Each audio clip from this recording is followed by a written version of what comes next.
Jay Leno made a living as the nice guy. Clean humor, family values, devoted husband. But there was a rumor attached to him for 40 years. An affair that might have ruined his life. Leno denied entirely all these years. Now at 75, while nursing his wife with dementia, he's amending his account. The rumor had some truth in it. He says his memoir will include facts that stun Hollywood. The confession entails one who meant more to him than anyone was aware.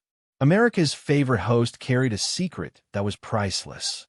Jay Leno was born on April 28, 1950, in New Rochelle, New York. His house was filled with two diametrically opposite sounds.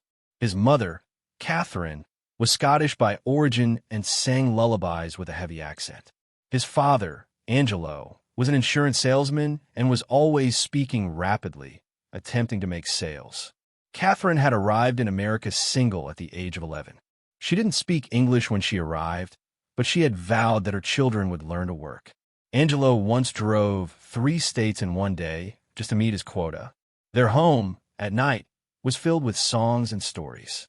7-year-old Jay sat around the table listening intently. By the age of 7, he had memorized his father's full sales presentation and would recite it for the other kids in the neighborhood. He even used pretend insurance charts and earned a couple of nickels doing so. He discovered early on that if you worked hard and were funny, you could get something. He also made up his mind that he would never live on the income of just one check. Jay struggled in school. Teachers considered him slow. He could not read well and frequently confused words. Unbeknownst to him, he had dyslexia. In 1st grade, he was having trouble with simple phonics. In 5th and 8th grade, he had to repeat the entire year. In 1968, a guidance counselor advised him to quit, but instead of being distraught, Jay joked. He mimicked the man's stern voice and reversed all of the letters. His schoolmates laughed, and he was sent to detention, but it ignited something within him. He started writing jokes every night. He filled entire notebooks and made himself read them backwards, hoping it would stimulate his brain.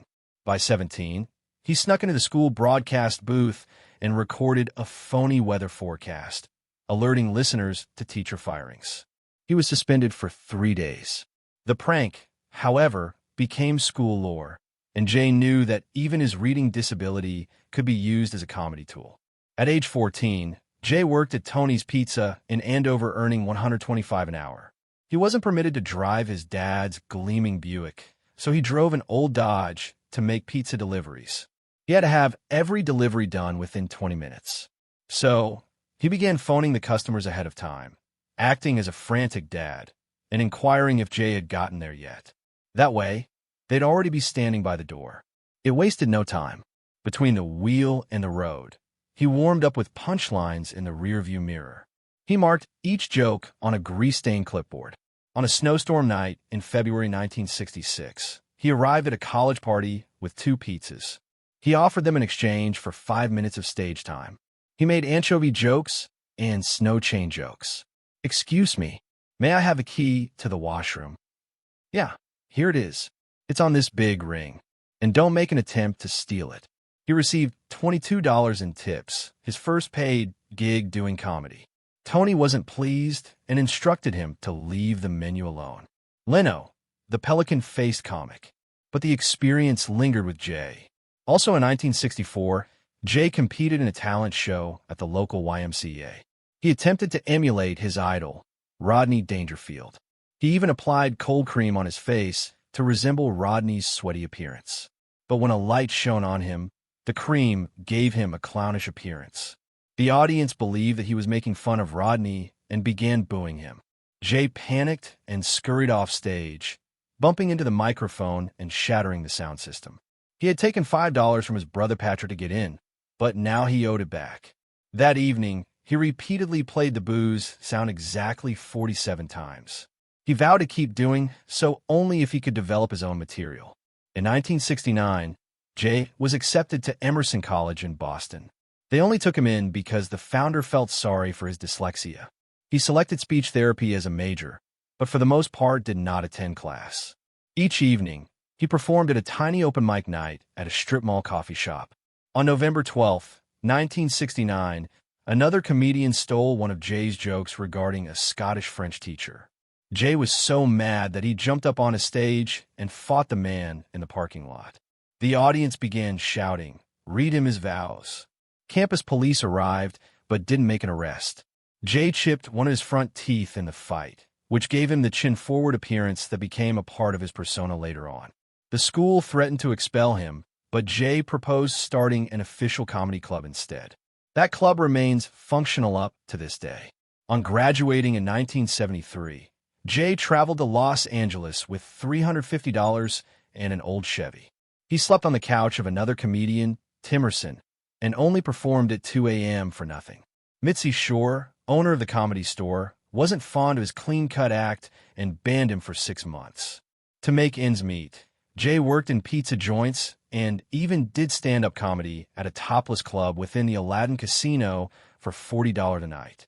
David Letterman managed to attract him back to the Comedy Store in 1974, but Jay never forgot how Mitzi treated him and subsequently refused to work there for decades. Jay received his debut on The Tonight Show on March 2nd, 1975. He was to have 5 minutes, but Johnny Carson instructed the band to delay and reduce Jay to 3. Jay was infuriated and got into an argument with Carson backstage. Carson threatened to give him trouble if he pushed it. The producers intervened, and Jay's performance was canceled and wasn't aired until May. That 9-week delay felt like forever to a hungry 24-year-old comic. Between 1973 and 1976, Jay dated 5 different women who all had the same birthday, September 5th. He joked that it was like dating the same person in 5 wigs. He even got called Mr. Virgo Vortex by a gossip columnist. Jay became obsessed with asking people their birthdays, which led to strange rumors in Hollywood. Then, on April 30th, 1976, Jay met Mavis Nicholson at the Comedy Store. He was running to the bathroom and collided with her unintentionally. They conversed beside a fractured urinal. He bumped into her again after the show outside the ladies' room and inquired about her birthday. When she replied September 5th, Jay laughed. They dined on chili that evening. Their first actual date was not until August, since Jay was performing more than 300 shows and traveling 52,000 miles that year. They managed to make it work. In 1978, Jay landed a small role in the film American Hot Wax, where he played a driver called Mookie. He was paid $5,000 and worked on the film for 10 weeks. The film bombed, with only $2.2 million being made compared to its $6 million budget. A producer advised him to remain in stand-up. The failure at the movies and a pay strike at the Comedy Store put Jay down. He considered selling his old 1955 Buick and working as a mechanic. But on October 6, 1979, he performed in front of 2,800 audiences in Denver. The event sold out, and he made up his mind that night to remain in comedy for good. Jay and Mavis married on the 3rd of November, 1980. They chose the date to coincide with his parents' anniversary. Their wedding was a small ceremony that took place at a friend's place. They had begun going out back in January 1976, but Jay is told that it wasn't love at first sight. Mavis had visited the club just to network for her writing profession, but she thought Jay looked good and that he was handsome. Their union was more about devotion than passion. They were committed to sticking together in ill health and in good health. That proved to be highly significant, particularly after Mavis was diagnosed with dementia in 2024. Jay's professional life really took off when he became The Tonight Show's regular guest host on Johnny Carson in 1986. He was cautious, however. He pretended not to be gunning for Carson's position, but in reality met with NBC officials and played behind the scenes to be the next host. This strategy paid off. May 25, 1992, something transpired in Hollywood that was a betrayal to many. Jay Leno hosted The Tonight Show, but how he acquired that place surprised people throughout the industry. Everyone had assumed David Letterman would be the next host.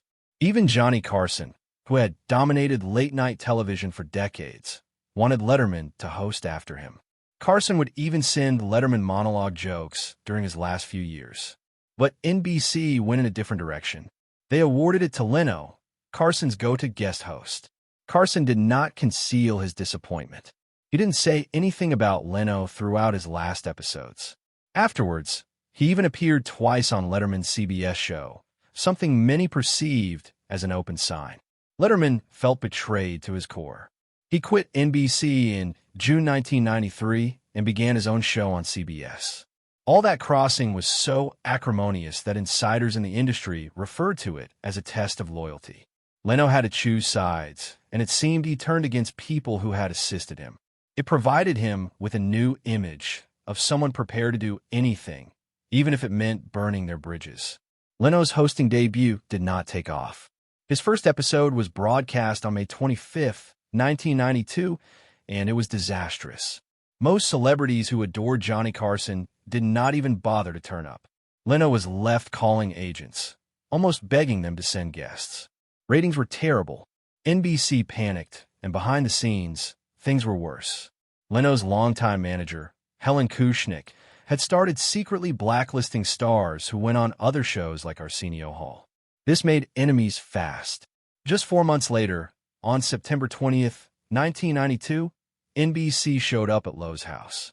They gave him a choice: fire Helen or lose the show. They informed him that she was damaging his career.